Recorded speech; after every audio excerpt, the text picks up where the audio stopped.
Ninja कामुई episode number 3। इस episode की शुरुआत एक बड़े पॉलिटिशियन से होती है। ये पॉलिटिशियन अपने गार्ड के साथ कार में अपनी जान बचाकर भाग रहा होता है, पर कोई चीज उस पॉलिटिशियन की कार पर हमला कर देती है और उसे मार देती है। इसके बाद कार में एक बड़ा सा विस्फोट होता है और सब कुछ जलकर राख हो जाता है। हमें बाद में पता चलता है कि ये एक निंजा का काम होता है। इस निंजा को हिगान को भी मारने का काम दिया जाता है और ये निंजा हिगान की फोटो देखकर मुस्कुराता है और चाट लेता है। अगली सीन में यही सेम निंजा खाना खा रहा होता है। तभी वहाँ पर निंजा ऑर्गेनाइजेशन के हेड आ जाते हैं। हमें उसका नाम यामाजी बताया जाता है। निंजा का पिछला मिशन बहुत ही इजी होता है, इसीलिए वो यामाजी को ताने मारते हुए कहता है, तुमने जो पिछला काम दिया था वो एकदम ही बेकार था। मेरे लिए तो ये एकदम बच्चों का खेल था, बिल्कुल भी मजा नहीं आया यार। इसीलिए आगे से ऐसे वैसे काम किसी दूसरे को ही देना। इस पर यामाजी कहते हैं, तुम मेरी तलवार हो और तलवार की खुद की कोई इच्छा नहीं होती है। आगे वो निंजा कहता है, हम पुराने निंजाओं के जैसे नहीं है यार, जो शपथ लेते थे और किसी सीक्रेट कोड का पालन करते थे। ये सब फालतू बातें हो गई हैं। इस पर यामाजी कहते हैं, जिन निंजाओं ने विरोध किया था वो सब हमारे दुश्मन हैं। मैं नहीं चाहता कि हमारी सीक्रेट टेक्निक्स किसी को भी पता चले, इसीलिए उन सभी निंजाओं को मरना होगा। आगे यामाजी उस निंजा को हिगान के बारे में बताते हैं। हमें पता चलता है कि हिगान जापान के इतिहास का एक बहुत ही माहिर एलिट निंजा होता है। हिगान ने बहुत लड़ाइयां लड़ी हैं और अनगिनत टेक्निक्स और लड़ाई के तरीकों को मास्टर किया हुआ है और वो अपने टारगेट पर बिल्कुल भी रहम नहीं करता है। ये सब सुनकर निंजा बहुत ही ज्यादा खुश हो जाता है। आगे यामाजी कहते हैं, हमने पहले भी हिगान को मार दिया था, यहाँ तक कि डॉक्टर ने भी उसे मुर्दा घोषित कर दिया था, पर हिगान अपनी सीक्रेट आर्ट यूज करके बच गया। ये आर्ट केवल पुराने निंजाओं को ही पता है।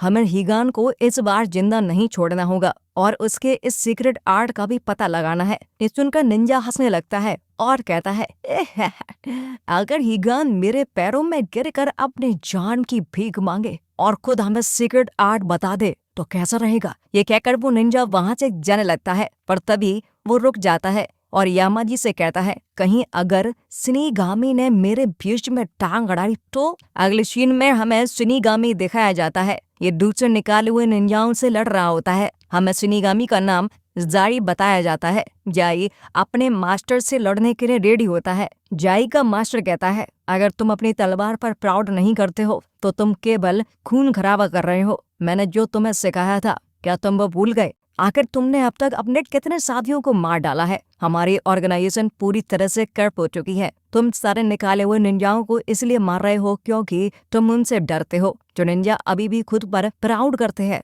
और पुराने तरीकों से जी रहे हैं, तुम जैसे लोग उन्हें कभी भी नहीं मार सकते। इसीलिए तुम लोग हिगान को मारने में भी फेल हो गए। तुमने हम सभी को धोखा दिया है। जब ये बात बाकी के निकाले हुए निंजाओं को पता लगेगी तो वो तुम्हें नहीं छोड़ेंगे। आगे जाई का मास्टर कहता है, तुम ये मत भूलो, तुम्हें तलवार पकड़ना मैंने ही सिखाया है। ऐसा बोलकर जाई का मास्टर अपनी सीक्रेट आर्ट फ्लाइंग सोलो से हमला करता है, पर जाई अपने मास्टर से भी बहुत तेज होता है और वो अपनी तलवार अपने मास्टर के सीने में घुसा देता है, जिससे मास्टर की डेथ हो जाती है। मरने से पहले जाई का मास्टर जाई से कहता है, मैं तो अभी नरक जा रहा हूँ, पर मैं तुम्हारा इंतजार करूंगा, हम जल्द ही मिलेंगे। इसके बाद हम फिर से यामाजी और दूसरे निंजा पर शिफ्ट हो जाते हैं। निंजा यामाजी से कहता है, जरूर शिनिगामी भी हिगान को मारने के लिए बहुत भिड़ता होगा। इस पर यामाजी कहते हैं, तुम इसकी चिंता मत करो, मैंने पहले ही शिनिगामी को हिगान से लड़ने के लिए मना किया हुआ है। आगे हम माइक पर शिफ्ट होते हैं। माइक को पता चलता है कि जिस कैफे में वो हिगान से मिलने के लिए गया था, FBI ने उस कैफे के ऑनर को मनी लॉन्ड्रिंग के केस में अरेस्ट कर लिया होता है। माइक समझ जाता है कि FBI फिर से केस को दबाने की कोशिश कर रही है। तभी वहाँ पर माइक का बॉस भी आ जाता है। माइक का बॉस उसे बाहर ले जाता है और उसे समझाने की कोशिश करता है। वो कहता है कि तुम्हें इस मामले से दूर रहना चाहिए और अपने रिटायरमेंट पर फोकस करना चाहिए। हमें बताया जाता है कि माइक का बॉस पहले माइक का पार्टनर हुआ करता था और प्रमोशन के बाद उसका बॉस बना दिया गया। आगे माइक का बॉस माइक को छुट्टियां लेने के लिए कहता है और वहां से चला जाता है। इसके बाद हम हिगान पर शिफ्ट होते हैं। हिगान एक सुनसान जगह पर बैठकर अपने वेपन्स को ठीक कर रहा होता है और वो अपनी बीवी बच्चे को भी याद कर रहा होता है। तभी वहां पर माइक की एंट्री होती है। माइक हिगान को बताता है कि रेस्टोरेंट में जिस निंजा ने हम पर हमला किया था, उस निंजा का हथियार एक स्पेशल मेटल से बना हुआ है और ये मेटल का पेटेंट केवल ओजा कंपनी के पास है। जरूर ओजा कंपनी और निंजाओं के बीच में कुछ तो कनेक्शन है, यहाँ तक कि FBI भी ओजा के कंट्रोल में आ गई है। ये सुनकर हीगान कहता है, उन्होंने मेरे परिवार को मारा है और मैं उनके किसी भी मेंबर को जिंदा नहीं छोड़ूंगा, एक एक को चुन चुन के मारूंगा। ये सुनकर माइक कहता है, अगर तुम ऐसा करते हो तो मुझे तुम्हें अरेस्ट करना होगा, पर लोगों को क्रिमिनल से बचाना मेरी जिम्मेदारी है, इसीलिए मैं तुम्हारे साथ काम कर रहा हूँ। इसके बाद हीगान माइक को एक ड्रिंक पीने के लिए देता है और कहता है, निंजाओ अपनी ड्रिंक को शेयर करते हैं, हम लोगों में इस तरह से दोस्ती की जाती है। इसके बाद माइक और हीगान दोनों एक साथ मिलकर काम करने के लिए रेडी हो जाते हैं। आगे माइक कहता है कि मेरे पास ओजा कंपनी के बारे में कुछ इन्फॉर्मेशन है, इसके लिए मैंने किसी को बुलाया है। अगले सीन में माइक से मिलने के लिए एमा आती है, पर एमा बहुत लेट हो जाती है, इसीलिए माइक एमा को डांटने लगता है। एमा बताती है कि वो जो कार लाई है उसकी वजह से उसे देर हो गई थी।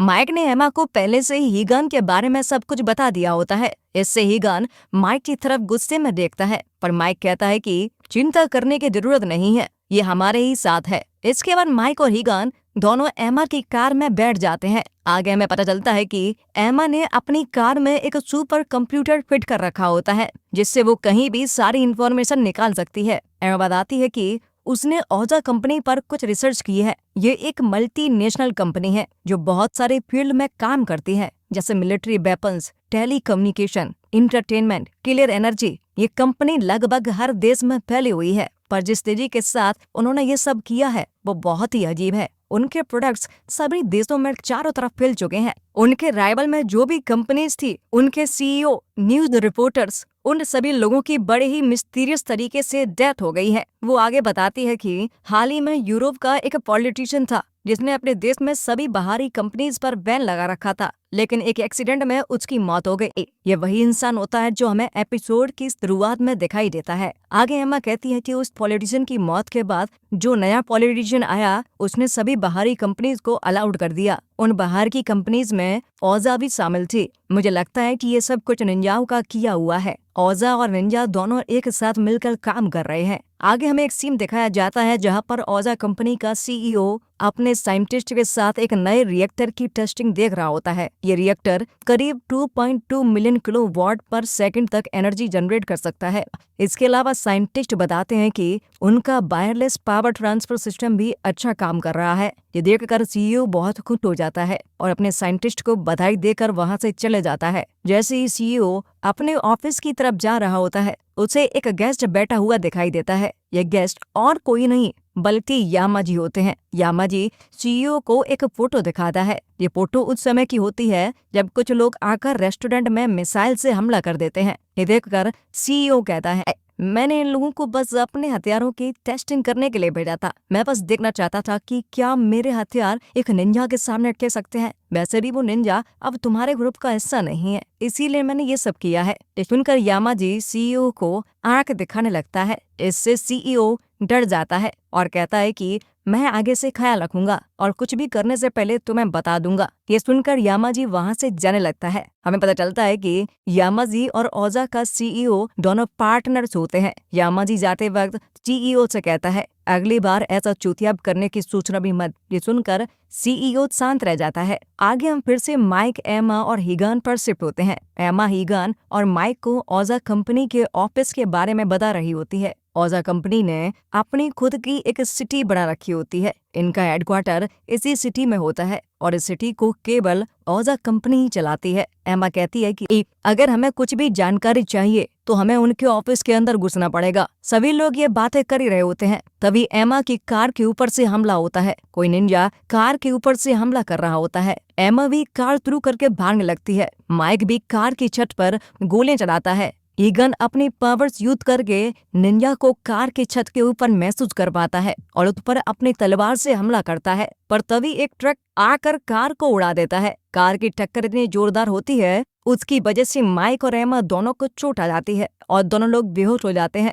निंजा हीगान पर हमला करता है, पर हीगान हमलों से बचते हुए कार से निकल जाता है। इसके बाद हीगान और निंजा की फाइट शुरू हो जाती है। निंजा के पास बहुत सारे वेपन होते हैं जिनसे वो हीगान से लड़ रहा होता है। निंजा के एक वेपन में ऑक्टोपस के हाथ जैसा बहुत सारे वायर निकल आते हैं जिनसे वो हीगान पर हमला करने लगता है। एक वायर से हीगान चोटिल भी हो जाता है। उसके बाद हीगान भी अपने निंजा टेक्निक यूज करता है, जिससे हीगान के पीठ पर भी 6 हाथ निकल आते हैं। हीगान सभी वायर्स को पकड़ लेता है और निंजा को घुमाते हुए इधर उधर पटक देता है। निंजा भी हीगान पर मिसाइल से हमला करता है, पर हीगान उस मिसाइल को अपनी तलवार से काट देता है। इसके बाद निंजा अपने मुंह से बहुत सारी छोटी छोटी मिसाइल्स हीगान पर फेंकता है, पर हीगान हवा में सभी मिसाइल्स को डॉज कर देता है और निंजा के मुंह में अपनी तलवार घुसा देता है, जिससे निंजा की मौत हो जाती है। आगे हीगान निंजा के ऊपर लगे हुए कैमरे को निकाल लेता है और निंजा को बिल्डिंग से नीचे फेंक देता है। हमें पता चलता है कि इस निंजा को उस दूसरे निंजा ने भेजा होता है,